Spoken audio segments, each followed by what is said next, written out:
Hello everyone, आज चाहिँ म तपाईहरुलाई रागा D10 को रिभ्यू शेयर गर्न जाँदैछु, जो चाहिँ मैले धेरै टाइमदेखिको युज गर्दै आइरहेको छु। र फर्स्ट अफ अल चाहिँ क्लिन्जिङ गर्नुपर्छ। सो क्लिन्जिङ चाहिँ म आयुर्को युज गर्छु र यहाँ चाहिँ मैले क्लिन्जिङ गर्दैछु मेरो फेसमा। र क्लिन्जिङ गरिसकेपछि चाहिँ वेट कटनले फेस सफा गर्नुपर्छ।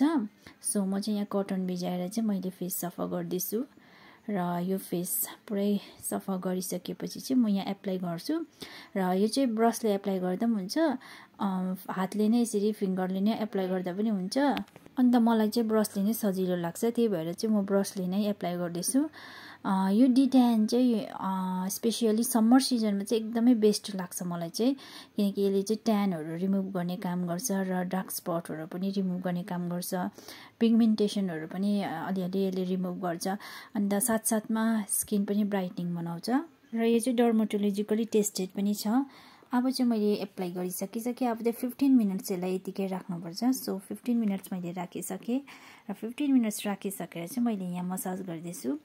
यतिकै यसलाई एकछिन मसाज गर्नुपर्छ। एकछिन यसलाई यो क्रिमलाई मसाज गरेर मात्र हामीले सफा गर्नुपर्छ। सो फेरि कटन वेट कटनले यसलाई सफा गर्नुपर्छ। सो त्यही भएर चाहिँ मैले यहाँ कटन भिजाएर चाहिँ सफा गर्दैछु। आज चाहिँ मैले नेकमा चाहिँ एप्लाई गरिनँ, यो नेकमा पनि एप्लाई गर्दा हुन्छ। मैले चाहिँ आज फेसमा मात्र एप्लाई गरेको। स्पेशली यो चाहिँ समर सिजनमा चाहिँ एकदमै बेस्ट लाग्छ मलाई। महिनामा 2 पल्ट युज गर्छु म चाहिँ फर्स्टमै युज गर्ने बित्तिकै चाहिँ रिजल्ट आउँदैन, युज गरिबस्नुपर्छ, अन्त चाहिँ राम्रो रिजल्ट आउँछ। So this is my honest review. Thank you.